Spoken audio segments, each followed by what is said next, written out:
soy Carlos Díez. En este momento yo soy el decano de la Facultad de Matemáticas e Ingenierías de la Universidad Konrad Lorenz. Soy matemático, soy ingeniero mecánico, estudié filosofía, nunca me gradué. Estudié 4 años de filosofía y nunca me gradué. Porque yo era jesuita. ¿Saben qué es jesuita? Sí. Bueno, ok. Yo era jesuita y tengo mi maestría es en educación. Y en mi maestría hice algo, pero eso que Claudia mencionó es el colofón de una serie de trabajos que yo llevo sobre la enseñanza de la matemática en general. Hay 5 momentos, de hecho, de la enseñanza de la matemática. Ahorita yo creo que los vamos a ver un poquito más largos, pero el primer momento es el que atañe a lo que ustedes hacen con los niños en preescolar. Hay un segundo momento que atañe a lo que pasa en primaria y como hasta séptimo. Hay un tercer momento que es como séptimo, octavo o algo así por el estilo, dependiendo de dónde quede álgebra. Luego un cuarto momento que es la parte de, digamos, finalización de la etapa escolar, más o menos noveno, décimo y 11. Y un quinto momento que no lo vive todo el mundo, solo lo vivimos las personas que trabajamos en pensamiento matemático avanzado. Es decir, los matemáticos, los físicos, los astrónomos, los que trabajamos con matemáticas puras. ¿Listo? Ese es un quinto momento de desarrollo. Ahorita vemos un poquito más allá. Entonces yo desde hace como 10 años más o menos he estado preocupado por cómo se aprenden las matemáticas. Y esta preocupación nace de que yo era el director de formación de la Fundación Internacional de Pedagogía Conceptual Alberto Merani, y en esta fundación veíamos los resultados del país en matemáticas con mucha preocupación. Lo sigo viendo todavía con mucha preocupación. Ustedes me imagino que escucharon los estudios de PISA, y es muy preocupante lo que pasa porque las personas en Colombia no aprendemos matemáticas, y las matemáticas que aprendemos no son buenas matemáticas. Y esto pues tiene mucho que ver con el bachillerato y con la parte de arriba.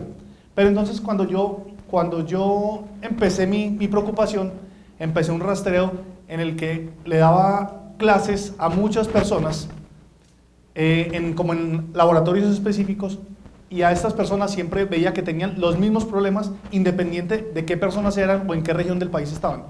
Yo daba clases en muchas regiones del país, en laboratorios específicos de pedagogía de las matemáticas, y tenían los mismos problemas. Entonces yo decía, venga, esto no puede ser un problema de las personas, porque si muchas personas diferentes tienen los mismos problemas, esto es independiente de esa variable. Hay otras variables que tienen que estar moviendo esto.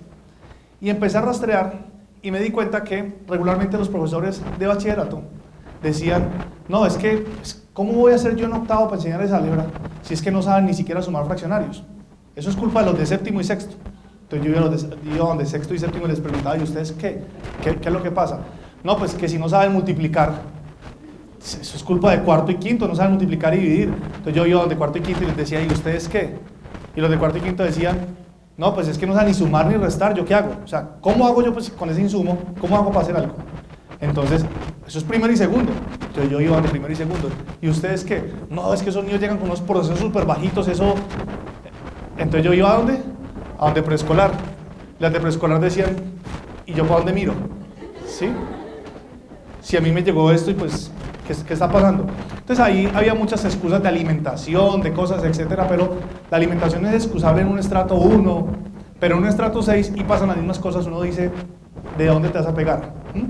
Entonces empecé a desarrollar un paradigma de enseñanza y aprendizaje de las matemáticas que se llama, en general, matemáticas para la vida, donde fundamentalmente lo que hace ese paradigma es construir el pensamiento matemático más allá de enseñar matemáticas. Es la primera cosa que quiero que se desvistan de sus enseñanzas previas del colegio, ¿sí? Y es, uno no va al colegio a aprender matemáticas. Eso lo hace si está en la universidad y está trabajando en matemáticas puras, en astronomía, en física, etc. Uno va al colegio a aprender a pensar. Y pues aprender a pensar, una de las formas es aprender a pensar con las matemáticas, ¿sí? Entonces, eso es lo que hace matemáticas para la vida. Pero en la etapa preescolar hay una parte de ese modelo general que se llama el método para el aprendizaje natural de las matemáticas. Y de eso es de lo que vamos a hablar hoy específicamente. Se llama entonces el método para el aprendizaje natural de las matemáticas. Y vamos a ver eso un poquito para entender qué significa. Lo primero es que, como les digo, el objetivo de la etapa escolar con respecto a matemáticas es aprender a pensar con las matemáticas. No es solo aprender matemáticas. En el camino, al aprender a pensar con matemáticas, uno aprende matemáticas. Pero no tiene sentido aprender matemáticas sin aprender a pensar con ellas. Hago una analogía para que me entiendan un poquito más eso. Imagínense que yo les entrego a ustedes, a cada uno de ustedes, un pedazo de plastilina. Y le digo, haga una creación con esa plastilina. Y entonces unas hacen un caracol, otras hacen un gusano, otras hacen una cruz, otras hacen lo que sea. ¿Listo?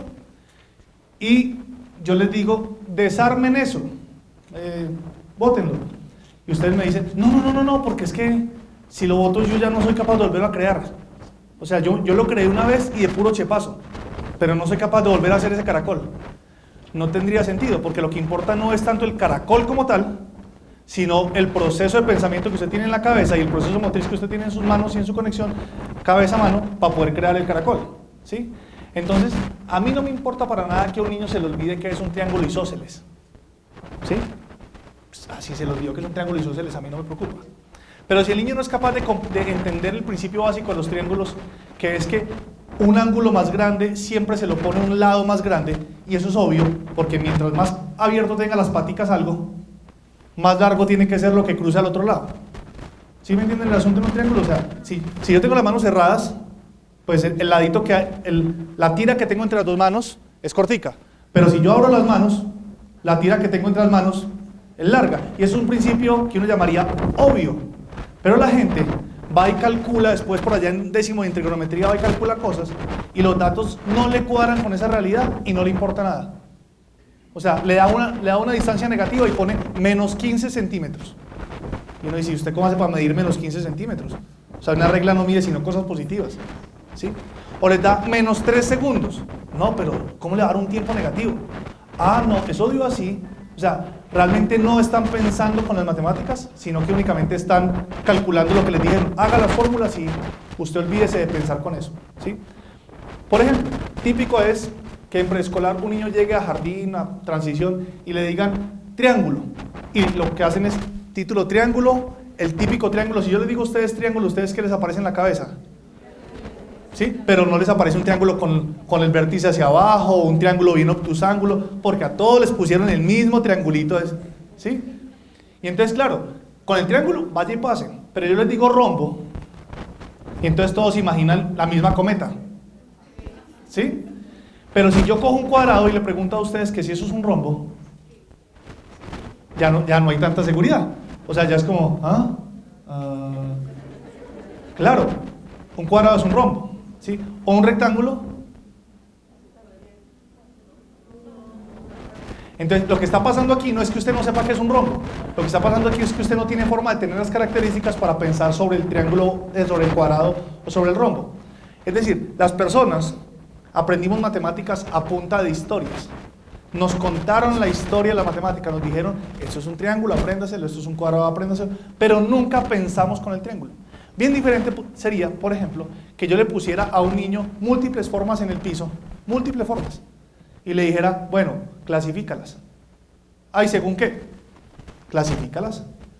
Muy probablemente, lo primero que use no sea clasificar triángulos con triángulos y cuadrados con cuadrados, sino por colores, por ejemplo, o por tamaños. Entonces uno le dice, listo, excelente, clasifícalas de otra manera. ¿Y de cuál? No sé, clasifícalas de otra manera, busca otra característica que tengan en común y que por la que puedas armar grupos. Tercera, otra manera. Cuarta, otra manera. ¿Y ahí qué está haciendo? Ahí está desarrollando pensamiento. ¿Con base en qué? En formas matemáticas, etcétera, ¿sí? Pero no está ahí quedándose con la idea de que es un triángulo. A lo último que debe llegar uno es al concepto del objeto matemático. A lo primero que tiene que llegar es al pensamiento con los objetos matemáticos. Ahorita vamos a profundizar en eso. Pero quiero que esa es la idea fuerte del día de hoy. Y es, todas ustedes, por A o por B, van a enseñar matemáticas, ¿sí? Levanten la mano a las que les gustaba matemáticas en el colegio. Listo, gracias. Menos de la mitad del auditorio, ¿sí? Y eso es un peligro. ¿Por qué? Porque lo que a uno no le gusta, uno lo enseña con menos pasión, ¿sí? A mí me ponen a enseñar música y pobres muchachitos. O sea, miren, yo no toco un timbre, o sea, yo desafino tocando un timbre, ¿sí? Entonces, no me pongan a enseñar música pero me va a tocar porque si yo soy profesor de preescolar me toca enseñar lo que me pongan, ¿sí?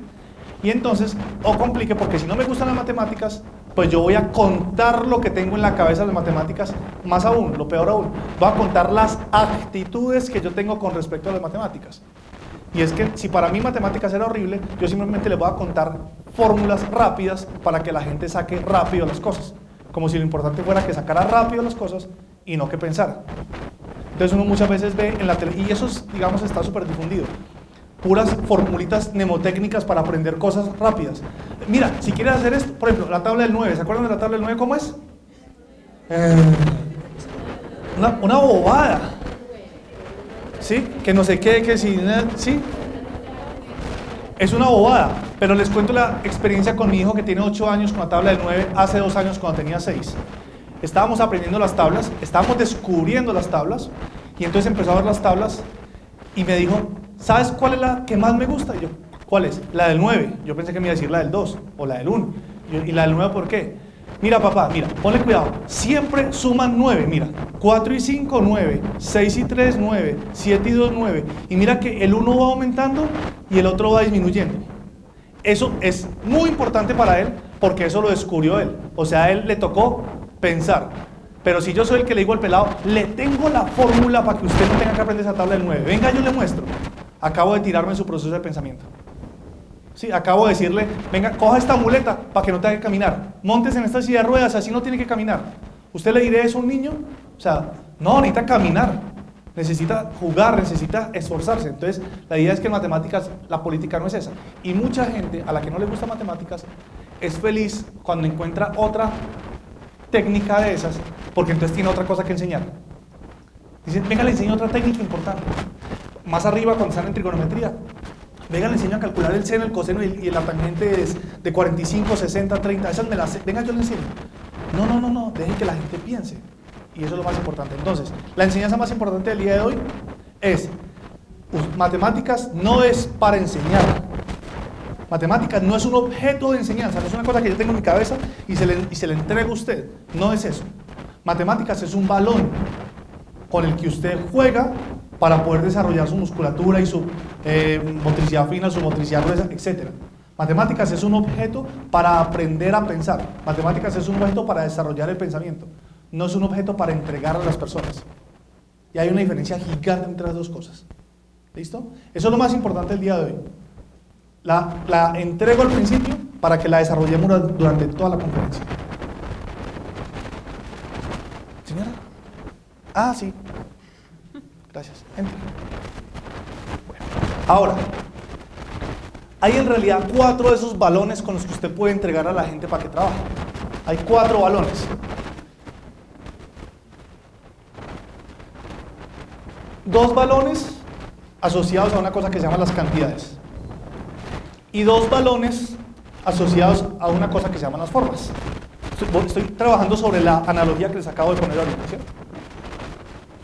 Miren, cuando uno no ve esto como un balón, sino que ve esto como un regalo para entregarle a los niños, entonces le enseña a los niños el 1 y le enseña a los niños el 2. Y entonces, ¿cómo enseñan? En muchos preescolares que yo he pasado por el país, yo hice una investigación de 2 años por el país, yendo por muchas partes del país, las 40 semanas del año escolar, de lunes a viernes, pasando por colegios diferentes y en aulas diferentes. Y entonces tengo la propiedad para hablar y decir lo que pasa en preescolar y muchas de esas cosas. ¿Cómo enseñan lo numérico en los preescolares regularmente? Lo que les importa es enseñar, entregar el regalo. ¿Qué es entregar el regalo? Enseñar cuál es el 1, cuál es el 2, pero ni siquiera cuál es el 2 como concepto matemático, sino cuál es el 2 como estilo gráfico. Y entonces hacen el arco iris. ¿Cuál es el arco iris? El mismo 2 que está pintado en el papel, el niño lo hace con azul, con verde, con amarillo, con todas las crayolas. Y entonces lo hace muy bien. Y después le ponen una cabecita al 2 y unas alitas aquí en la parte de atrás, y entonces le dicen que el 2 es como un gansito, que se acuerde que el 2 es como un gansito, y que el 3 es como un viejito encorvado, y que así. Y eso es lo que importa. Entonces ahí estamos bajo la filosofía de le estoy entregando un regalo al niño, pero no le estoy entregando un balón para que juegue con eso. Cuando yo les digo a ustedes 8 más 5, ¿qué aparece en su cabeza? No el resultado. Cuando les digo 8 más 5, ¿qué aparece en su cabeza? ¿Cómo aparece? Un 8 un 5, una rayita y un más. ¿Sí? En estos días mi hijo, la semana pasada, fue a mi universidad y yo tengo un tablero en mi oficina para explicar. A mí me encanta dar clases, entonces yo tengo un tablero en mi oficina para explicar a todos los de la facultad que van a preguntar cosas.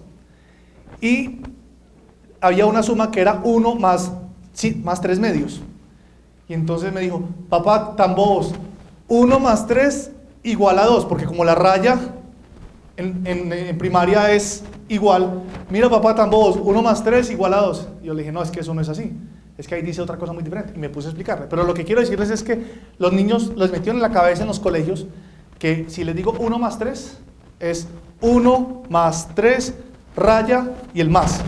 ¿Sí? Y eso no me permite sumar, porque 5 más 8, así con números, no me permite sumar. O sea, la cabeza no, ¿qué hace uno con 5 más 8? Nada. Miren, coja 2 niños de 4 años, déles el 5 más el 8 al uno, y al otro le da 5 bolitas y 8 bolitas.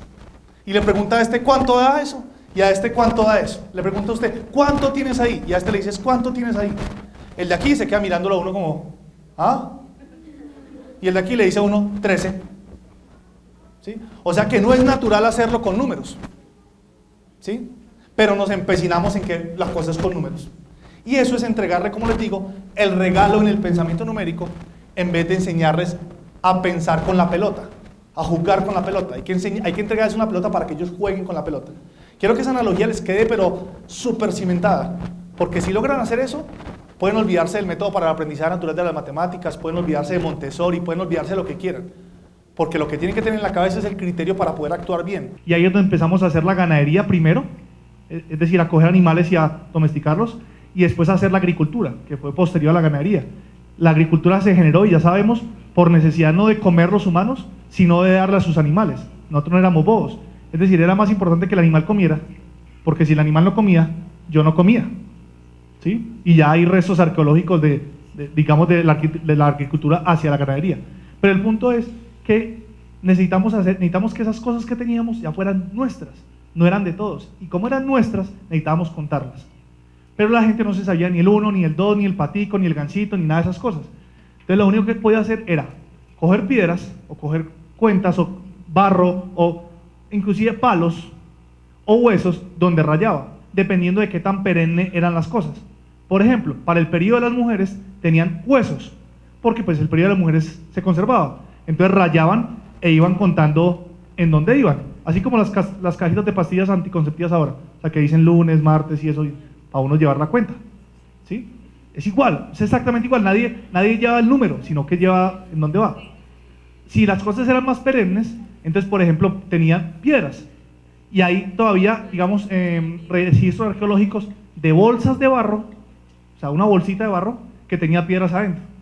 O sea, que lo que estaban haciendo era intentando llevar la cuenta de algo. Y no tenían números. Contaban algo muy concreto, por ejemplo, las vacas, con algo más abstracto, por ejemplo, las piedras. ¿Sí? Me imagino yo que si era más abstracto, que si era más perenne todavía, lo podían contar así. O sea, de hecho, todavía hay tribus en el Amazonas que no saben contar más allá de 2. Entonces les dicen, ¿cuántos hijos tiene usted? Muchos. ¿Cómo así que muchos? Sí, a fulano, a sutano, a no sé quién, muchos. O sea, no cuentan. ¿Y cuántas esposas tiene? Una. ¿Y cuántos brazos tiene? 2. ¿Y cuántos hijos tiene? Muchos. No les importa porque no es una cosa que hay que cuidar. O sea, los hijos no importa si tengo 20 o 30 o 2 o 5, pues ellos están ahí en la tribu y son tribus que no son unifamiliares, sino que son plurifamiliares, entonces eso es de todos, entonces yo para qué me voy a poner a contar cuáles tengo. Déjalos ahí. ¿Listo? Bien, entonces, saber cuántos había acumulado fue la primera necesidad del hombre en términos de lo numérico y en términos de lo matemático. ¿Y qué implicaciones tiene eso para el aprendizaje? Varias implicaciones. Una, los números como grafo, no es lo primero que el niño debe aprender. Los preescolares pero se encarnizan en eso. De hecho, yo trabajo con muchos preescolares asesorándolos, aquí en Neiva, en Barranquilla, en Manizales, y problema para que las rectoras de los preescolares, para que las directoras de los preescolares me dejen que los niños aprendan a escribir los números a finales de jardín, y no desde prejardín cuando entran, arrancan a escribir del 1 al 9. Les digo, no quiero que escriban nada hasta que no tengan la necesidad, palabra clave, necesidad de aprender algo para escribir. ¿Listo? Uno no escribe por lujo, uno escribe por necesidad.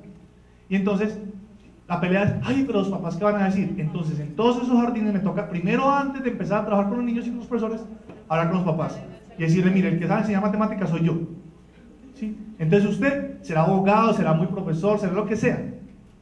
¿Listo? Pero usted se queda calladito y no mete las patas. ¿Listo? La única licencia que un papá tiene en un colegio es preguntarle a su hijo, nunca enseñarle.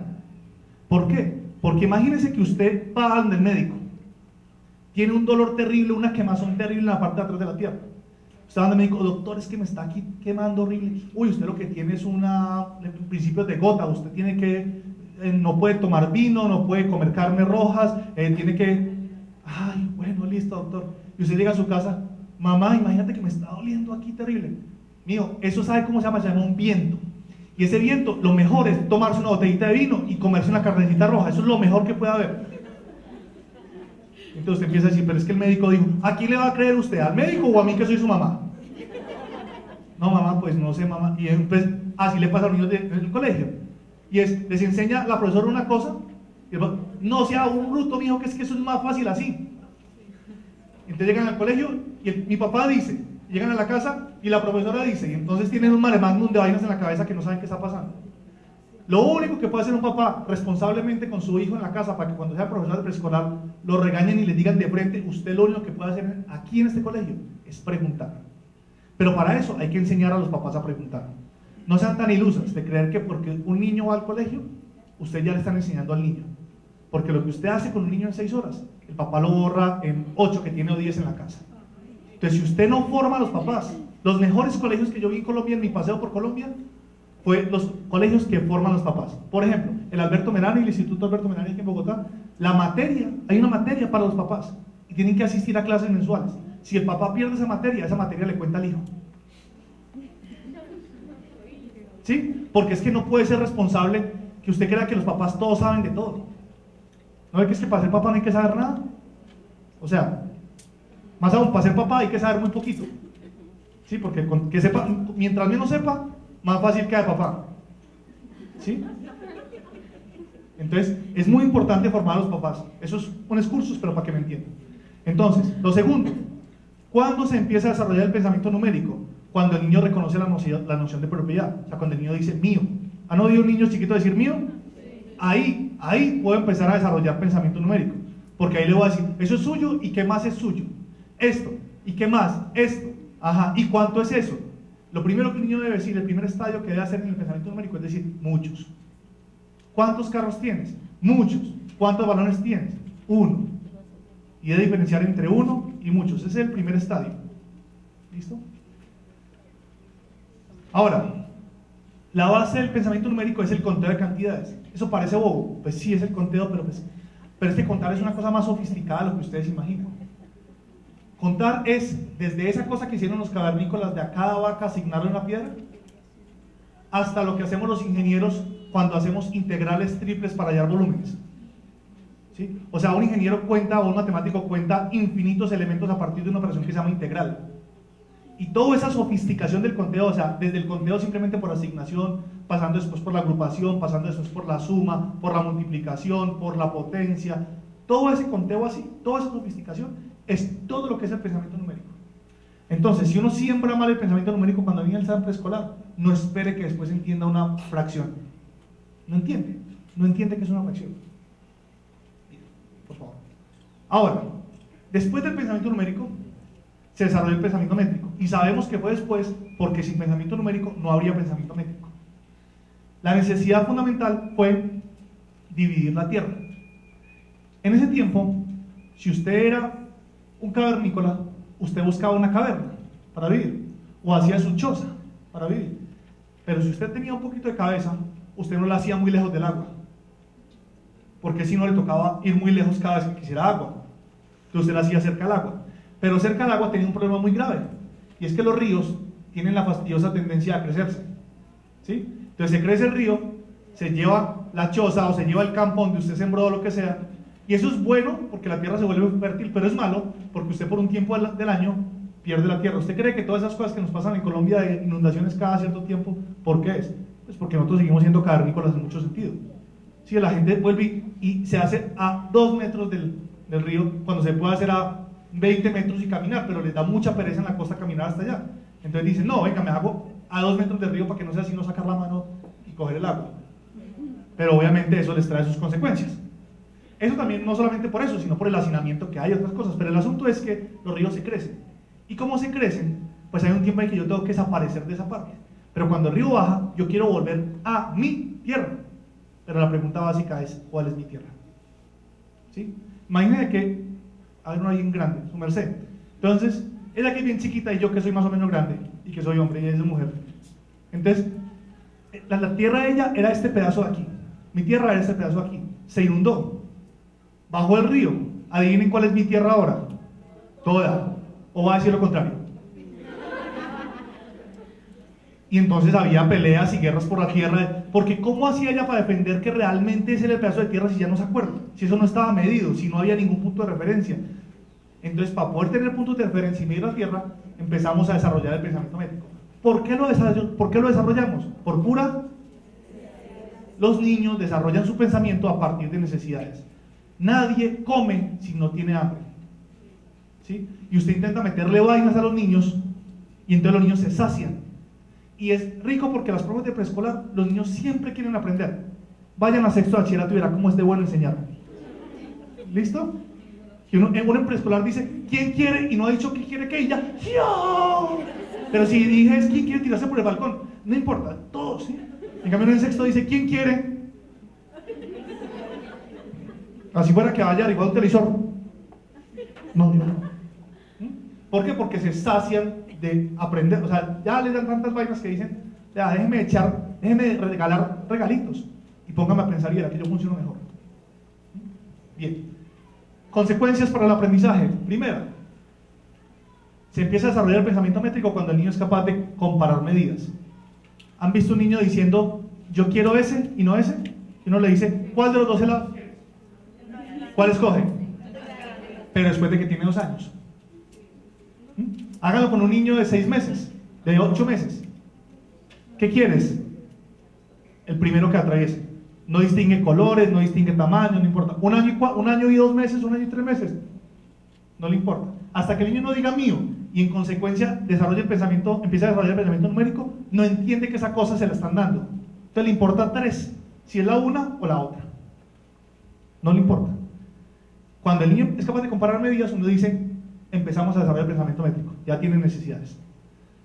Ahora, antes de medir, antes de ponerse a decir que es 1 metro, y 1 centímetro, y 1 milímetro, hay que desarrollar la comprensión de lo magnitudinal, es decir, de lo que sí se puede medir y de lo que no se puede medir. Hay cosas que no se pueden medir, hay cosas que sí se pueden medir, ¿sí? Ahora, las unidades de medida estándar, por lo tanto, aparecen muy tarde en el proceso. Yo me acuerdo cuando estaba en el colegio, chiquito, en kinder, me acuerdo, del cuaderno que decía 1 metro igual 100 centímetros. O sea, que es lo primero que le enseñan a uno, que 1 metro son 100 centímetros. Pero no tiene sentido hacer 1 metro si yo no sé para qué es eso. O sea, si yo no tengo la necesidad de medir. A mí me pusieron, me acuerdo, y creo que a todos nos pusieron a hacer el dichoso metro. ¿Sí? Pero no había necesidad. Yo hubiera podido medir con una lana, o con un lápiz, con la mano, o con lo que quisiera. ¿Para qué necesitaba 1 metro? Necesitaba 1 metro cuando empezara a medir yo con mis pasos y mi profesora con sus pasos y no nos diera igual y empezáramos a pelear. Entonces decíamos, ya sabe que nos va a tocar poner algo que sea como para todos igualito, traigamos alguna cosa. Pero si no hay una necesidad, el niño no le pregunta a usted nada porque los niños son dóciles. O sea, como usted está diciendo que yo lo hago. La profesora dijo que había que hacer esta vaina, o sea, si no lo hacemos, baila. De hecho, eso no lo hace ni siquiera el niño. Eso lo hace el papá y pregunta, ¿cómo me fue con la tarea? ¿Estaba bien? ¿Estaba bien? ¿Sí? Esos otros cursos chiquitos, pero por esencia, cualquier cosa que tenga que hacer el papá en la casa es una bobada que usted lo mate como tarea.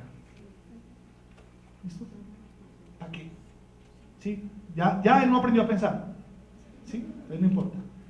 Siguiente, pensamiento variacional.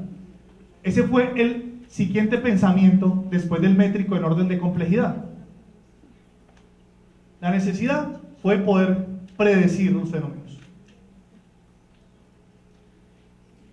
Miren, cuando ya no éramos cavernícolas, sino que ya habíamos pasado a la agricultura, era muy importante saber cuándo echar la semilla.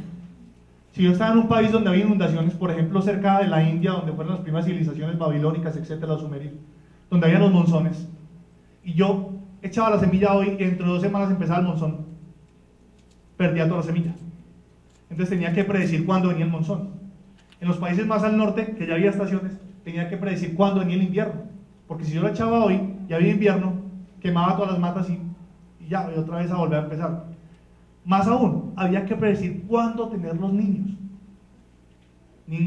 Miren, no solamente los seres humanos, en los países nórdicos, los animales saben cuándo entrar en calor para poder tener las crías en el momento oportuno. Si una cría nace en invierno, es muy complicado que se mantenga. Entonces va a morir. Entonces han aprendido a tener a las hembras que tienen los celos correspondientes para que la cría nazca en invierno, no vuelven, o sea, empiezan a extinguirse porque no dan cría, porque sus crías se mueren. Entonces por los simples genes empiezan a pasar solamente las hembras que dan cría en momentos oportunos. Nosotros necesitábamos hacer eso por inteligencia, entonces necesitábamos predecir. Y ahí fue donde los mayas, ¿quién más? Aztecas también tuvieron los chinos, también tuvieron los indios. ¿Qué tenían? Calendario. Pero hacer un calendario era una cosa sofisticadísima de matemáticas. Me tocaba mirar el cielo, hacer astronomía, que fue uno de los grandes desarrollos de la matemática, hacer astronomía y poder plasmar eso en un calendario. Esa era una cosa, versión autorizada de qué, por Dios. Entonces necesitamos predecir los fenómenos. Implicaciones de eso. 1. ¿Cuándo yo empiezo a desarrollar el pensamiento variacional? Como un niño, como cuando soy niño. Cuando puedo detectar el paso del tiempo. Ustedes han oído a un niño decir, por ejemplo, mañana fui a cine. Ahí ya está detectando el paso del tiempo, aunque no sepa decir la palabra, pero está pensando con matemáticas. ¿Sí? Eso es pensar con el tiempo. Y ya uno dice, ya este niño entiende la diferencia entre que todo no ocurre en este momento, sino que hay cosas que ocurren después y cosas que ocurren antes. Más o menos hacia los 3 años, esa cosa ya puede empezar a funcionar. ¿Listo? Primero hay que comprender fenómenos determinísticos, es fenómenos que puedo predecir, y luego comprender fenómenos aleatorios, o sea, fenómenos que no puedo predecir. En eso, los seres humanos grandes tenemos grandísimos problemas, y aquí en Colombia más. Tenemos muchísimos problemas para predecir. Voy a hacerle un ejemplo para que usted se dé cuenta. ¿Me vas a ayudar tú? ¿Cómo es que te llamas? Laura. Laura está en 8º. Laura ya debería tener el pensamiento racional más o menos desarrollado. Laura, imagínate que vemos esa puerta abierta y vemos que pasa una persona que mide 1,50. Luego, al minuto, pasa una persona que mide 1,55. ¿Listo? Luego, al minuto, pasa una persona que mide 1,60. Luego, al siguiente minuto, pasa una persona que mide 1,65. Al siguiente minuto, ¿cuál es la altura de la persona que va a pasar? 1,70. ¿Cierto que sí? ¡No! ¿Quién sabe quién va a pasar?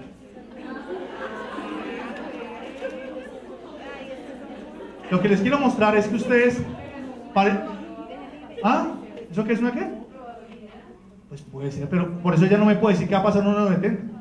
Me tiene que decir, no tengo la menor idea cuál va a pasar, Carlos. No sé. Lo más probable es que pase a alguien entre 1,40 y 1,80, porque más o menos 1,85, porque ahí está la población colombiana. Y estamos en Colombia, eso es lo más probable. No sea que pase un gringo que entró de 1,95, qué vaina, si es que lo invitaron aquí a la conferencia y chao. Lo que les quiero decir es que parece chiste, pero muchas de ustedes, si no todas, y Laura también, se comieron el cuento de que pueden predecir en ese momento, y eso es aleatorio. Eso es como decir que ha estado lloviendo mucho en Bogotá, entonces mañana va a llover. ¿Yo cómo voy a saber? Hay una probabilidad de que llueva porque ha estado lloviendo mucho. Sí, pero yo no puedo saber nada de eso. Mañana puede ser un día esplendoroso en Bogotá. Pero entonces, nosotros no tenemos buenas herramientas de predicción. Tenemos muy malas herramientas de predicción. Bien. ¿Por qué? Porque en los preescolares y en los colegios, este último principio se rompe. Proveer al niño escenarios de predicción. Los preescolares enseñan a lo sumo pensamiento numérico y pensamiento geométrico. Casi nunca enseñan métrico y menos variacional. No, eso no les importa. Bueno, pasemos. Y por último, miren que están presentados no en cualquier orden, no en orden alfabético, no en orden, no, están presentados en el orden en que fueron apareciendo en el desarrollo del pensamiento humano. Por lo tanto, es el orden en que aparecen en el desarrollo del pensamiento de cada uno de los individuos, a menos que haya cosas raras, como que el niño tenga necesidades que le hagan desarrollar un pensamiento antes que el otro. Por ejemplo, el hijo de un albañil puede desarrollar primero el pensamiento geométrico que el pensamiento variacional. ¿Por qué? Porque todo el tiempo el papá le está diciendo, tráeme esa cosa grande, ahora tráeme esa cosa pequeña, ahora, entonces ya puede llevar. Pero en general, la gente se desarrolla bajo la misma lógica de desarrollo de pensamientos. Entonces, necesidad del pensamiento geométrico, son dos, ya no es una, son dos. Ese es un pensamiento muy complejo. La primera, ubicarse en el espacio, y la segunda, buscar la belleza. Cuando la primera necesidad se desarrolló mucho tiempo antes que la segunda. Cuando éramos cavernícolas ya, y teníamos que volver a la caverna después de haber andado 5 kilómetros, teníamos que saber dónde estaba la caverna. Y los GPS de ese tiempo no eran muy buenos. Entonces tocaba ayudar a la GPS, ¿sí? Y tocaba decir, eso era detrás del árbol y pasando de no sé qué vainas, y después pasaba el río, y usted más adelante del río, como, no sé, como unos 4 tabaquitos, usted va llegando y entonces usted voltea a mano derecha en la tienda de Don Chucho. Como en los pueblos, ¿sí o no? Si uno pregunta y uno dice, santo Dios, ¿cómo fue que dijo? Porque no tiene la dirección. Ahora, la otra era buscar la belleza, y esa fue muy posterior. Y es que los seres humanos al principio dormíamos donde fuera, nos cubríamos con lo que fuera, teníamos la herramienta como fuera, ¿sí? Pero después aprendimos que había ciertas formas que eran privilegiadas. Y entonces, por ejemplo, los griegos no tenían cualquier casita, tenían el Partenón, ¿sí? Los egipcios no tenían cualquier casita, tenían la pirámide y tenían unas estructuras digamos, unas propiedades geométricas importantísimas. Entonces, pero eso, imagínense la complejidad que hay detrás de eso, después de aprender a contar vacas, hasta llegar a hacer pirámides. ¿Sí? O sea, una vaina sofisticada, pero sofisticada para ese tiempo. ¿Listo? Pero eso es lo que los niños de preescolar tienen que hacer. O sea, los niños de preescolar tienen que tener la capacidad de pensar hasta donde estaban los egipcios en su momento. ¿Listo? Un niño de bachillerato lo sueltan pensando hasta 1800, hasta el Renacimiento. Y toda la universidad se supone que es para que usted piense en la modernidad y en la posmodernidad, se supone. Se supone. ¿Listo? Bien. Vayamos. Consecuencias. ¿Cuándo se empieza a desarrollar? Siempre les digo dónde se empieza a desarrollar, ¿no? ¿Cuándo se empieza a desarrollar? Cuando se hacen preferencias estéticas o se dicen relaciones espaciales. Cuando el niño no le dice, ¿dónde está el balón? Allá. Sino que, ¿dónde está el balón? Está encima de la mesa. Ya uno va viendo que ya el niño es capaz de hacer esas cosas. O cuando prefiere un carro muy chévere a un carro muy grande. Coge un niño de un año y medio, 2 años, y coge un carro de plástico feo, grande, y un carro de Matchbox super detallado, chiquito. ¿Cuál quieres? El grande. El grande. Porque somos cavernícolas, bien cavernícolas, ¿sí? Pero después, a los 4 años, usted le muestra la misma combinación y le dice, uy, pero si este es más grande y más chévere, ese. ¿Sí? No ve que ese es más chévere, es bacano, qué carrazo. Y ya le gusta ese. Me acuerdo a mi hijo a los 4 años, pasaba un carro así bonito y, papá, qué carro. Y yo decía, vea, ya le gustan los carros. O sea, ya sabe pensar que ese carro es más bonito que otro carro, que puede ser más grande o tener colores más vistosos, pero le gusta el carro más bonito. Preferencias estéticas. ¿Quién iba a pensar que la matemática hace preferencias estéticas? ¿Sí? Entonces, cuando usted le diga, está muy bonita, usted dice, excelente matemático usted. ¿No? ¿Listo? Muy bien. Listo. Claro, entonces, claro, ¿cuándo dan origen? ¿Cierto que sí? Claro, los errores que se pueden cometer si uno no entiende cuál es el origen. ¿Sí? Eso es parte de mi tesis de maestría, ese fue como el colofón teórico. Eso yo lo pensé primero así como intuitivamente, pero después me di cuenta que hay mucha gente que pensó esto. Sí, mucha gente, entre ellas Piaget, entre ellos Klein, que es un matemático, entre ellos Radford, porque ahora está súper de moda, etc. Pensaron en que eso se llama un principio que se llama el principio ontogenético, o el principio de paralelismo. Paralelismo, ¿por qué? Porque el desarrollo de la persona es paralelo al desarrollo de la humanidad. Y si rompemos ese principio, nos metemos en un lío. Yo llamé a ese principio el principio natural, por eso el método se llama método para el aprendizaje natural de las matemáticas. Entonces vayamos allá. Consecuencias de la evolución. El aprendizaje natural. Primero que nada, está basado en nocionalizar. ¿Qué es nocionalizar? Que lo primero que aparece en el aprendizaje no es el nombre de la cosa, sino la cosa. O sea, que yo no pongo triángulo y después muestro triángulo, sino que primero muestro los triángulos, hago muchas cosas, les pido que caractericen, que clasifiquen, que no sé qué, y después de hablar mucho y decir, pásame la figura que está allá más atrás, no la otra, no, ¿sabes qué? Pásame el triángulo. ¿Cuál triángulo? Ese que te acuerdas que dijimos que era de 3 lados, ese es el triángulo, pásame los triángulos. O sea, el nombre aparece después de la cosa y no la cosa después del nombre. Y nosotros los profesores somos felices poniendo títulos. ¿Sí? Factorización y arranque. No, primero enseñe la necesidad de esa vaina y después dígale, eso que usted acaba de hacer se llama factorizar. Y eso es contrario a lo que se hace en los colegios. ¿Sí? Una nota importante, los seres humanos aprendimos por necesidad mucho tiempo antes de que existiera cualquier profesor. ¿Los profesores de cuándo son? ¿Ustedes saben? ¿Cuándo aparecimos los profesores por ahí andando? ¿Yo pues cuándo? ¿Ustedes no son profesores? Y entonces, ¿cuándo aparecimos los profesores por ahí en el mundo? No. ¿Ah? No, pero no la enseñanza natural de un papá, sino un profesor, un man que se para delante de una gente a enseñarle bobadas. ¿Qué? ¿Cuándo apareció eso? Desde el Renacimiento.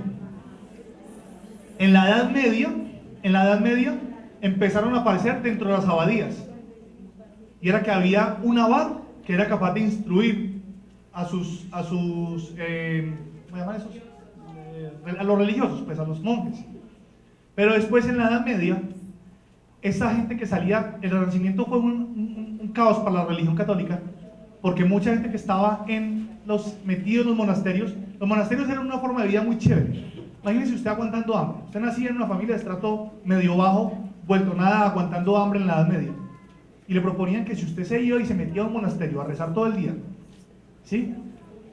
Entre comillas, a no hacer mucho, digamos, a copiar libros o a cosechar unas matas o lo que sea, a usted le prometían dormida buena, comida buena y techo.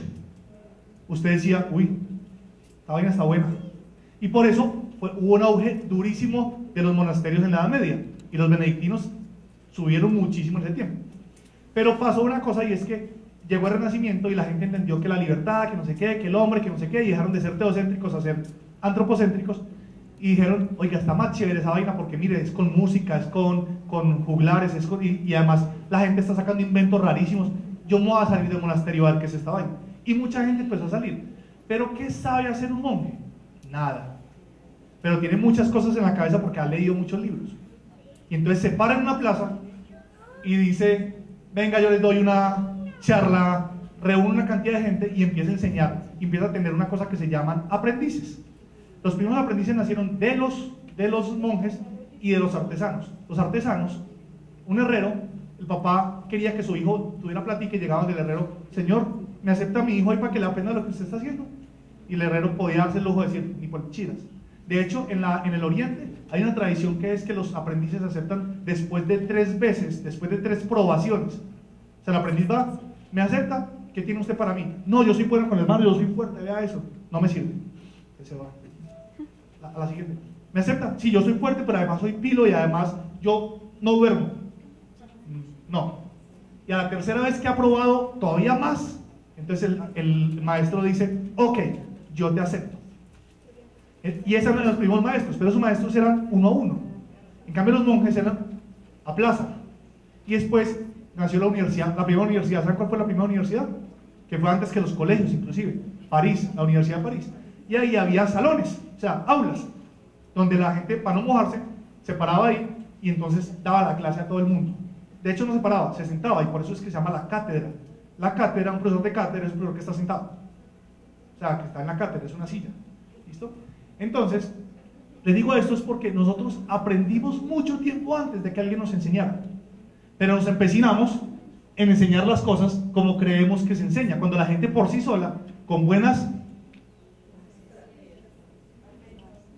¿Qué necesita la gente para aprender? Con buenas necesidades. Entonces, un excelente profesor, y más aún, ojo con lo que voy a decir, un excelente profesor de preescolar es una persona que formula excelentes necesidades a los niños.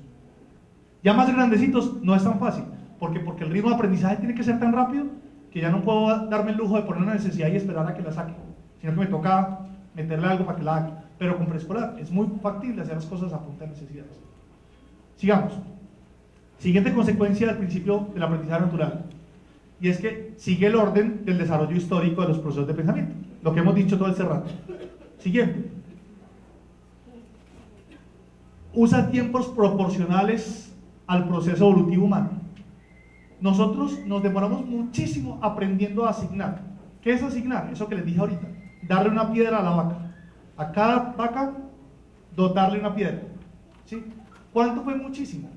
Si el desarrollo de las matemáticas es de aquí hasta la ventana, está muy bien cerrada, de aquí hasta la ventana, más o menos hasta la mitad de esa historia, nos demoramos para aprender a sacar las cantidades. O sea, el ser humano aprendió muy tarde las matemáticas.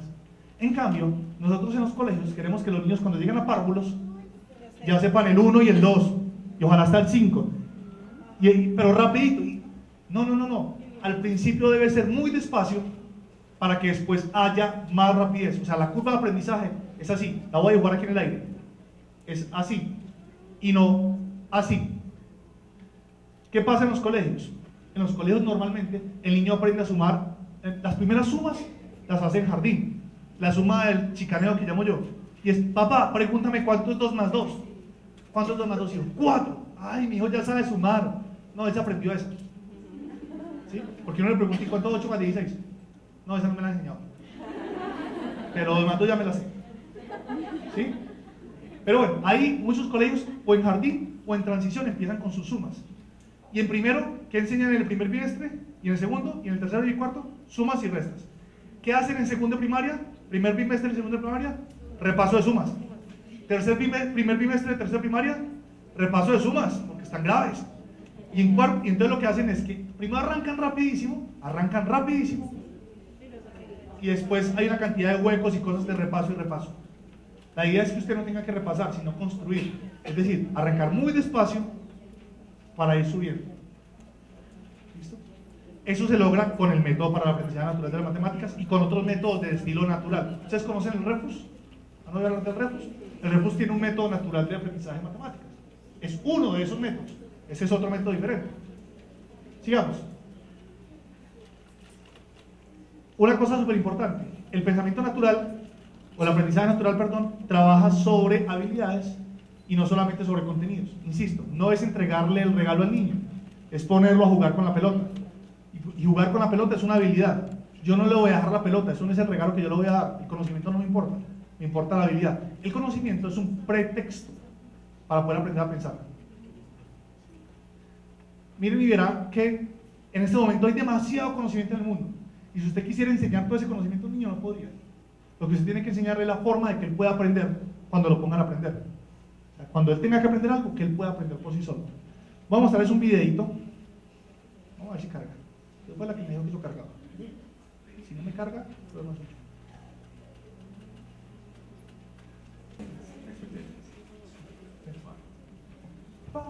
Oigan.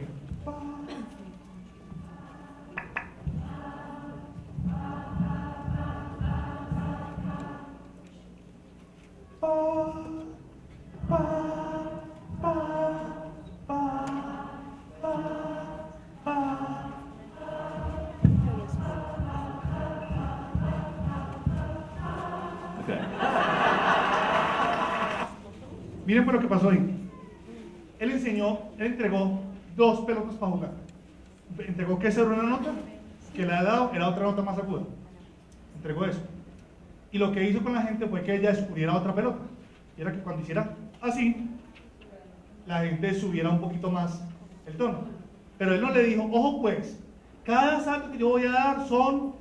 no, 5 MHz más, entonces cuidado, no. Eso simplemente nació. ¿Pero de qué nació? De que la gente tuvo la necesidad de predecir qué seguía. Eso es puro pensamiento variacional que hacemos los seres humanos por naturaleza. Sigamos.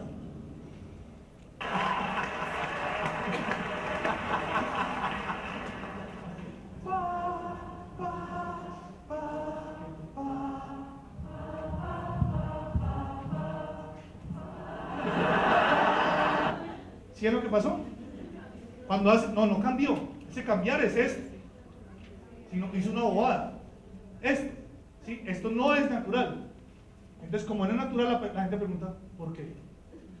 Cuando un niño le pregunta a uno por qué, uno tiene que parar, devolverse y retomar el proceso y más despacio. O sea, la pregunta de un niño, ¿por qué? En un proceso de aprendizaje. Eso es lo más antinatural que hay. ¿Sí? El niño debe decir todo el tiempo, obvio, obvio. De hecho, con el método pasan cosas chistosas si es que se ponen bravos. Uno va así trabajando, y entonces le dicen, obvio, profe. O sea, como, dele. ¿Sí? Pero si el niño pregunta por qué, uno dice, espere, algo hice mal. O sea, me fui muy largo y algo hice mal. Tengo que ser, hay algo en la mitad que me está faltando enseñar.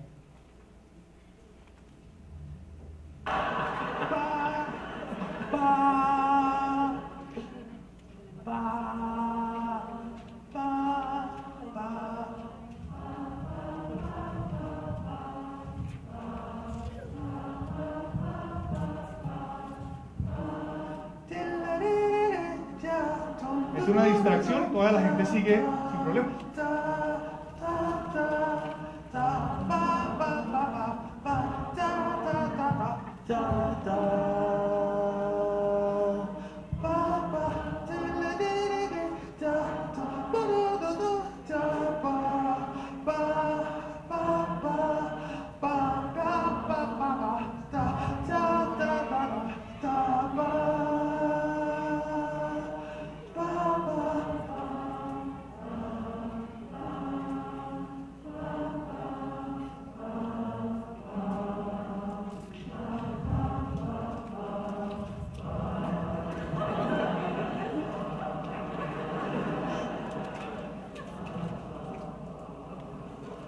Las mujeres se callan, solamente callan los hombres. Nadie les dijo eso. Simplemente están entendiendo que así tiene que ser.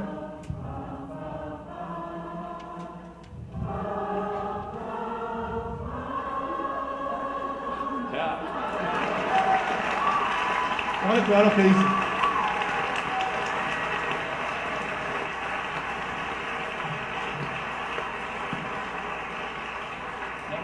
What's interesting to me about that is, regardless of where I am, anywhere, every audience gets that. But it doesn't matter, you know, it's just, you know, the pentatonic scale for some reason. If you're looking for a job in neuroscience, I think Bueno, entonces, él dice, él se llama Bobby McFerrin. ¿Sí? Se llama... Dale. Vamos a ver si se la corta rápido. Entonces, él se llama Bobby McFerrin y él es músico, pero está en una conferencia de neurociencia. En esa conferencia de neurociencia les muestra una cosa que se llama la escala pentatónica. Y él dice, yo no sé por qué, pero en todas partes donde yo estoy, la gente se lo pilla. No sé por qué, es una cosa rara. Esa cosa rara se llama aprendizaje natural. Es decir, los seres humanos tenemos unas estructuras metidas en la cabeza ya. No es el primer ser humano que nació. Venimos de una serie importante de seres humanos que han nacido. Entonces, ya tenemos cosas en la cabeza que podemos desarrollar en los niños sin necesidad de creer que los niños vienen blancos. Los niños no vienen blancos. Hay muchas cosas que desarrollar, pero una buena forma de desarrollarlos es poner buenas necesidades. Ahora la pregunta es, ¿cuál es el orden de esas necesidades? O sea, realmente, ¿cuál es un buen orden de necesidades para que los niños realmente puedan aprender? Porque puede que estemos poniendo mal las necesidades. Entonces, ¿vale? Ese orden de necesidades es lo que yo desarrollé, o vengo desarrollando, porque esto no está todavía terminado, esto se seguirá en investigación, pues, mientras uno siga queriendo investigar en eso. Desarrollé, hago énfasis en esta palabra, porque no es el método, no es el único método. Montessori tiene su idea muy clara sobre esta vaina, sobre el trabajo con necesidades en los niños.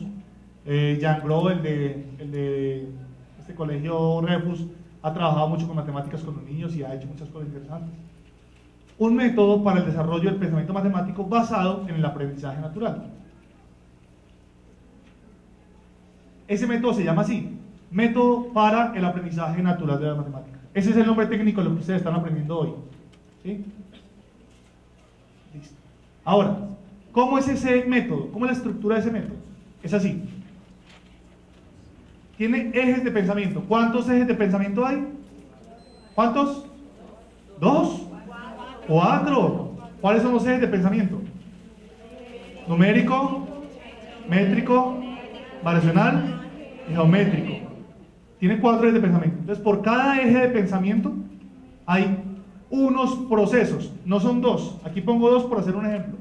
Pero tiene unos procesos. ¿Cuántos? Dependiendo de la complejidad de cada eje de pensamiento. Tiene unos procesos. Y cada proceso de esos, el proceso es como una especie de eje de habilidad de pensamiento grande que puede desarrollar el niño. Y en los procesos se derivan unos estadios. ¿Cuántos? Dependiendo de la complejidad del proceso. Y los estadios son observables, son evidencias del pensamiento de los niños.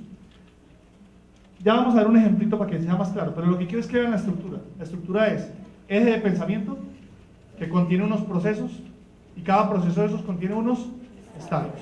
Y el método tiene una cosa muy chévere ya en términos, digamos, didácticos para los profesores, y es que cada uno de esos estadios le hemos desarrollado en conjunto con una cantidad de profesores con los que hemos trabajado, le hemos desarrollado unos lineamientos didácticos. Entonces, ¿cómo hago que el niño llegue a ese estadio? Haga este ejercicio, este ejercicio, este ejercicio, este ejercicio y este ejercicio. Y usted puede crear más, pero ahí por lo menos hay unos 4 o 5 ejemplos para que usted pruebe. Y así. Yo tengo por ahí un librito, que si quieres, Claudia, yo te lo envío para que lo distribuya. Un libro que yo hice con 2 compañeros míos, con Leonardo y con Sandra, y ahí tienen ejemplos de eso. Entonces pueden empezar a trabajar algo de eso. Bien. Vamos a ver cada eje con sus procesos. Ya, eso ya es más técnico. Lo anterior es más global, contexto. Ya vamos a lo más técnico. Tenemos 2 horas para ir a lo más técnico. ¿Listo? Entonces, vamos a lo más técnico. Démosle. Esos son los procesos del pensamiento numérico. Van a ir construidos así. ¿Por qué los pongo así en la presentación? Para darles la idea de que si la asignación está mal construida, lo que viene después va a tener problemas. O sea, va a empezar a fallar. Es súper importante que uno pueda construir un proceso sobre el otro. Entonces, el primer proceso que se construye en el pensamiento numérico es el proceso de la asignación. Ya lo hemos nombrado un par de veces. ¿Qué es asignar? Técnicamente, ¿qué es asignar? Es relacionar un objeto más concreto, más abstracto, con otro objeto más concreto. Darle a un objeto muy concreto algo más abstracto como representación. ¿Sí? Ir abstrayendo el pensamiento. ¿Qué es lo más abstracto que podemos asignarle a los objetos para poderlos contar? Si yo quiero contar algo, ¿qué es lo más abstracto que puedo asignarle a los objetos que voy a contar? Los números. El número de aquí, ni siquiera el número de aquí, sino el número de aquí. Si yo hago 1, 2, 3, estoy haciendo lo más abstracto. Pero entonces no tiene sentido que yo arranque con los niños por lo más abstracto. La idea es arrancar por lo más concreto e ir pasando a lo más abstracto. ¿Sí? Entonces, lo primero que le tenemos que enseñar a los niños es asignación. Y ustedes van a aprenderlo en este momento. Ustedes, todas, o por lo menos, algunas por lo menos lo vi, trajeron una bolsita con fichitas. ¿Sí? O una, sáquenla pues. Ahí no vamos a demorar. Descansa.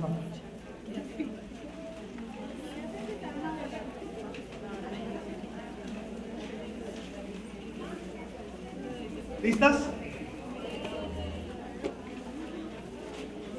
Eso.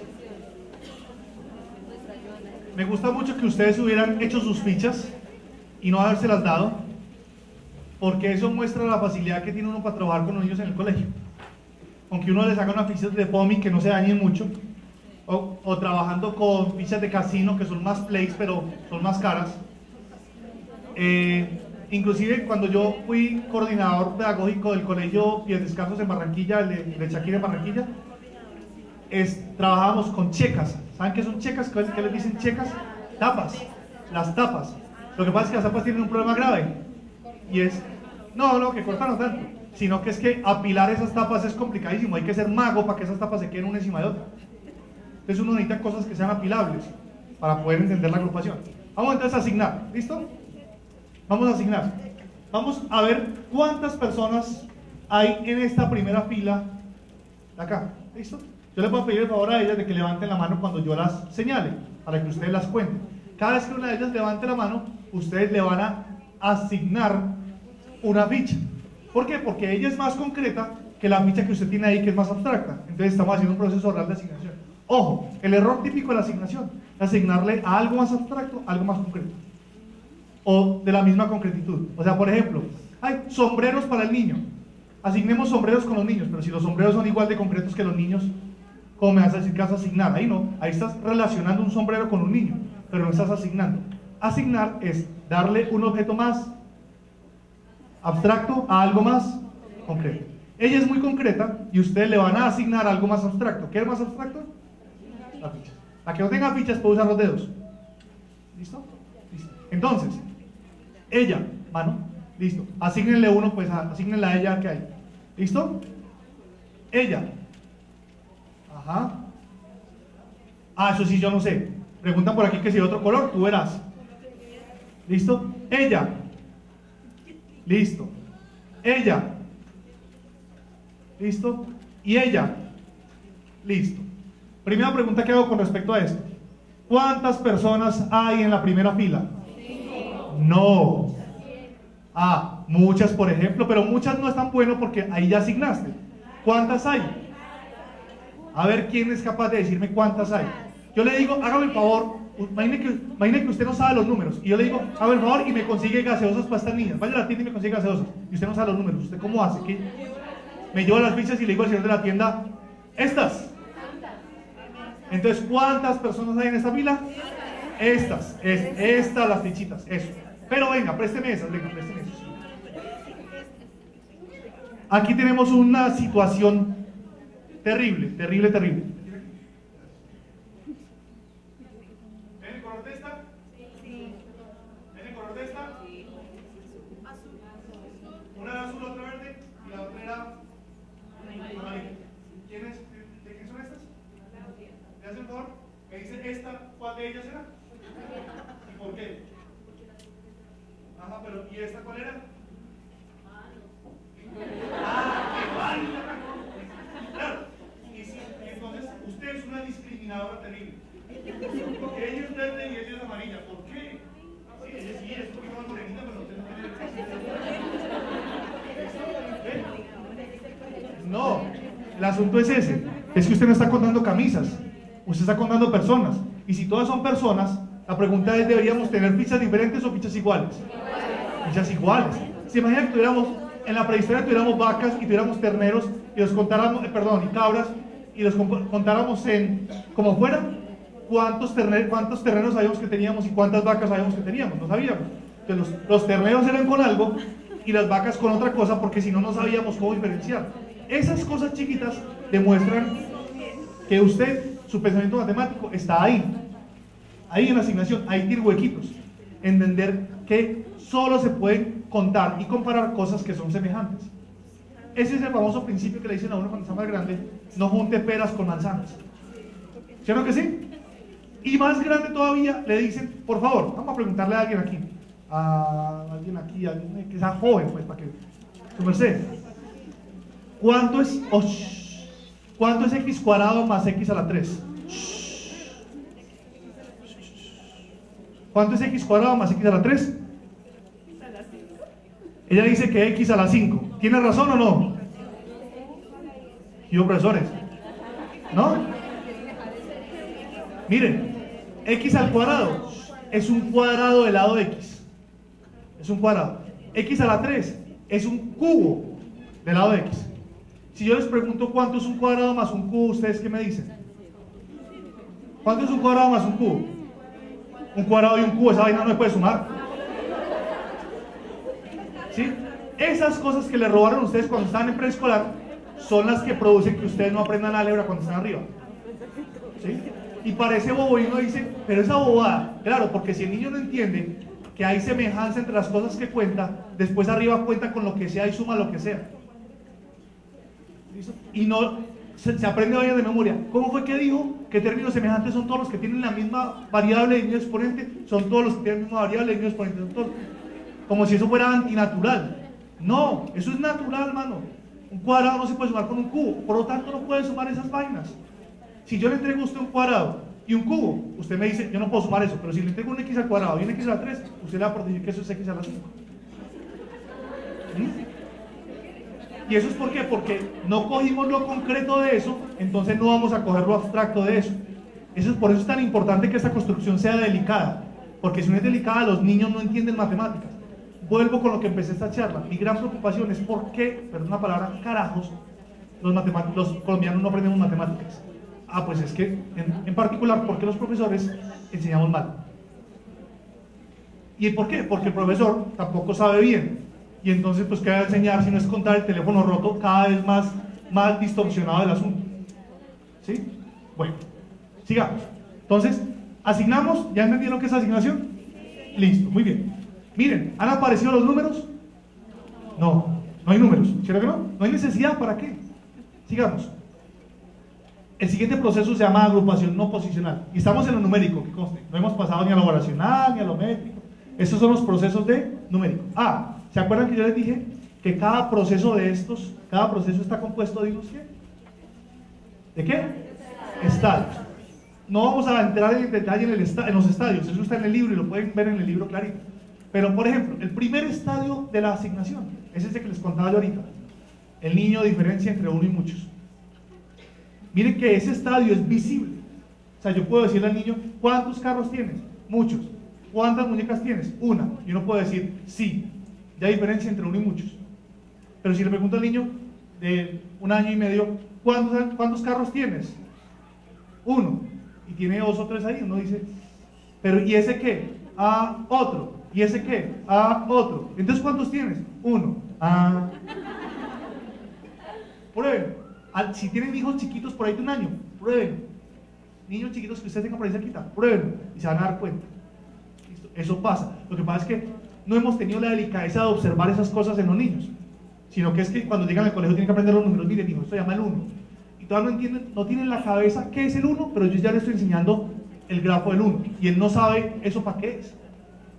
¿Sí? O sea, eso es un significante que carece de significado. Es algo como esto. Imagínense que usted lleva una memoria USB al Amazonas, a un indígena del Amazonas. Usted le entrega la memoria USB, le dice, guárdela bien, mano. No, cosa chévere.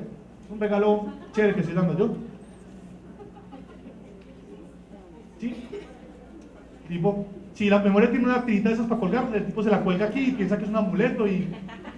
Importante, él le da algún significado a ese significante, porque si no, lo bota porque no le sirve para nada, ¿sí? Y uno vuelve y le dice, ¿dónde tienes la cosa que yo leí la vez pasada? No, yo boté esa vaina, eso me estorbaba mucho. Mano, pero ahí estaba la fórmula de la cura del cáncer. Pero usted no dijo nada, yo no sé qué es esa vaina. Así hacemos con los niños. Tome el 1. ¿Y eso qué es? No importa, mijo, pero es un 1. Hágalo bien, que le quede bonito. No lo vaya a hacer al contrario porque así no es. No lo vaya a hacer al revés, por Dios. No. Hágalo así. Miren, yo me he encontrado con directoras de colegios, muchas, lástima de tener que decir muchas, que dicen, Carlos, pero es que si los niños no escriben, entonces ¿cuándo van a ganar motricidad fina? Yo le digo, mire, señora directora, si usted cree que matemáticas es para ganar motricidad fina, cierre este chuzo y vaya a hacer alguna cosa, ¿sí? Porque es que hay muchas formas de ganar motricidad fina. Póngalas de echar lentejas en un frasco, pues. ¿Sí? Pero matemática no es para ganar motricidad fina. Para otras cosas mucho más relevantes y ganar motricidad fina. Los niños nuestros, dentro de 10 años, acuérdense de mí, no van a escribir un 3 nunca así. Lo van a escribir así. Van a hundir la tecla del 3 en el iPad y ya. ¿Listo? Nunca van a tener que escribir un 3 así, no les importa. Cada vez menos tenemos que escribir. Yo hace rato no escribo a mano, lo único que hago a mano es firmar, porque los decanos firmamos con berraco. ¿sí? No, sino firmar. Y cada vez la firma me queda más fea porque tengo menos necesidad de que esa cosa se entienda. Ya todo el mundo sabe qué es eso, mi garabato, no importa. Entonces, cada rato no escribo a mano. Los niños no van a escribir a mano, los niños van a escribir todo el tiempo a computador. Cuando yo hice universidad, todos mis trabajos eran a mano porque no había computador. ¿Quiénes de ustedes presentan trabajos a mano? No, la regañan, ¿cierto? Les dicen, no, eso tiene que ser en computador bien bonito con copy-paste. ¿Sí?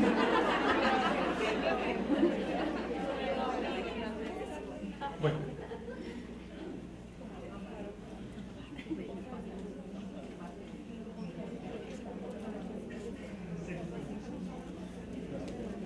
Bueno, ahora, sigamos. El siguiente estadio que los seres humanos desarrollamos después de la asignación fue la agrupación no posicional. ¿Por qué? Porque tuvimos necesidades. Imagínense que no teníamos 5 vacas, sino que teníamos 50 vacas, 500 vacas. ¿Quién cargaba con 500 piedritas? Pues, qué jartera, ¿sí? Entonces, yo no sé si alguna de ustedes, yo fui cuando estaba chiquito cajero del Éxito. ¿Alguna ha sido un cajero de un centro comercial o algo así por el estilo? En el Éxito, uno cuando terminaba la jornada le quedaban una cantidad de monedas y uno tenía que contar las monedas. Entonces empezaba 1, 2, 3, 4, 5, 6, 7, 8, 9, 17, 24, no. Uno contaba, las armaba en paqueticos de a 1000 pesos, como fuera, y después juntaba paqueticos de esos 1000 en paqueticos de a 10 de esos 1000, o sea, en 10.000, y contaba de 10.000 en 10.000, 10.000, 20.000, 30.000, 30.500, y lo hacía agrupando. No importaba cómo pusiera eso, esos paquetes eran de 10.000 pesos. Eso es lo mismo que hacer aquí la agrupación no posicional. Entonces vamos a hacerlo con sus fichitas. No les voy a decir nada, ustedes tienen que descubrir, porque lo que quiero es que ustedes aprendan a pensar, no enseñarles algo. Entonces, pónganle cuidado a esto. Vamos a contarlas a ellas, otra vez. ¿Listo? Pero vamos a contarlas agrupándolas en base, así, en esta base. ¿Listo? Así. No, así. ¿Listo? En esta base. Entonces voy a empezar y ustedes me muestran ahora qué sacan de ahí. Yo no sé cómo van a hacer. ¿Listo? Empiezo. Ella. ¿Ya la contaron? Listo. Ella. ¿Ya la contaron? ¿Listo? Vamos a parar ahí. ¿Qué tienen en su cuaderno? Alguien que me diga qué tiene en su cuaderno. Que me muestre. ¿Qué tiene? Una ficha solamente. ¿Por qué tienes una ficha solamente? Ah, porque yo la hacía agrupar así. Entonces, si está agrupada esa ficha, ¿qué significa? Ah, muy bien, mire qué bonito, ya es así. Ah, ¿usted la partió? Ah, ya la hallo yo. ¿Por qué la partió? Pero un momentico, primero veamos esto. Mire qué bonito, ella hace así. Saca su ficha y pone los dedos y dice, esto es esto, vea. Esto es esto. Y entonces a cada de estos se está dando una. Oiga, ¿y usted, ella solita con qué la representó? Ah, no me sirve. Porque entonces si lo vamos a agrupar de 10.000, mientras usted espera, se le olvidan cuántos son los 10.000. ¿A ella solita con qué la representaría usted? Con 2 fichas. Porque con 2, ella sí está gordita, pero no necesita estar con 2. Y porque con media, tampoco es que está tan flaca, digamos. ¿Con qué la representaría ella usted? Oiga, pero si acabamos de hacer asignación, ¿con qué representan a la gente, hombre? Con una ficha, ¿cierto que sí? ¿Y con qué la representarían a ellas dos? Puede ser o con 2 fichas, pero juntas, porque están ¿qué? Agrupadas, o con otra ficha, pero ¿qué? De otro color. ¿Qué significa eso? No la partes, porque si la partes, entonces estás diciéndole que... ¿Sí? De hecho, como por aquí. ¿Listo? Bien, ¿está claro entonces el asunto? Miren esas bobadas. Yo les quiero insistir en esto. A mí no me importa si aprenden o no en este momento qué es eso ni cómo se hace. Lo que quiero es que ustedes descubran por su propio medio cómo es que el pensamiento del niño empieza a crecer en lo numérico. Y cómo es la diferencia cuando yo le digo, mijo, este es el 1. O sea, ahí está descubriendo que hay una cosa que es un 1, pero que tú no hayas descubierto porque tú te saltaste esa vaina y dijiste, esos son 2 de una vez. Y te quedaste pensando, ¿cómo representó 1? Pues con una ficha, porque eso es lo que acabamos de hacer. ¿Listo? Ahora, miren una cosa, yo hice asignación en 5 minutos y voy a hacer agrupación no posicional en 5 minutos y agrupación posicional, que es lo que sigue en 5 minutos, pero eso no tiene sentido así. Con los niños, ese primer proceso se debe demorar mucho, el segundo proceso menos, El tercer proceso, menos, y por eso es que la curva va así. ¿Ya? Los profesores tenemos la tentación a que parece que como lo que enseñamos en jardín es tan bobo, entonces eso se enseña así rapidito. Y que lo de décimo, si es más difícil, entonces se demora más tiempo. Y es todo lo contrario. Aprender a pensar en prejardín es mucho más difícil que aprender a pensar en décimo. Lo que pasa es que si no sabe pensar en prejardín, ya no supo pensar en décimo. Bien, entonces sigamos. Vamos, ella y ella. Todos deben tener una de dos opciones. O dos fichas unidas, o una ficha que es de otro color a las fichas con las que están contando cada persona. ¿Listo? Ahora, vamos con ella. ¿Qué tienen en las manos? Alguien que levante la mano y me diga qué tienen en las manos. ¿Qué tienen en las manos? ¿Ah? ¿Qué tiene usted en las manos ahí? Ay, pero fichas. ¿Qué tiene en las manos? A ver. Tiene dos fichas. Venga, que es que usted tiene una cosa interesante. Ya dice que tiene estas y esto. ¿Esto qué es? Las dos primeras. Una más rara que la otra, ¿cierto? No, tienen que ser del qué. El mismo, si la voy a agrupar así, deben ser del mismo color. Eso. Y luego la otra. Ahora, pregunto, ¿puedo tener estas así? Las tres punticas. No, porque estoy agrupando en qué. Estoy agrupando así. ¿Listo? Vamos a ver. En este momento deben tener o dos fichas agrupadas de un color y otra del mismo color, o una de un color y otra de otro. Una que significa 2 y una que significa 1. ¿Cierto que sí? ¿Estamos claros? Sigamos. Ella. ¿Qué deben tener ahora? Deben tener o dos de 2 pero del mismo color, o una y una del mismo color, que significa dos grupos de 2. Listo. Ojo pues al reto que viene. Nosotros estamos agrupando, ¿cómo? Muéstrame los deditos, ¿cómo estamos agrupando? No, de a 2 no, así, no sea, ¿listo? No haga que hagamos un problema aquí. De a 2, ¿listo? Así, de a 2, no, así. Y entonces, pregunto, si están agrupando así, ¿por qué no han agrupado? Muéstreme qué tiene, muéstreme usted qué tiene, muéstreme. Levante, pero levante bastante. Mira lo que tiene ella. Una de estas verde y otra de estas verde. ¿Cuántas tiene ahí con los deditos? Hágame el favor. ¿Cuántas? No. Viene así. ¿Y entonces por qué no las has agrupado? Ah. Entonces, ¿qué tienes ahora? Eso. Ahora lo que ella tiene es esta. El que la cogió, dice el cuentachiste. El que entendió, el que no. Vamos a explicar por qué. Présteme sus fichas que están chéveres. Echa aquí, muchachos.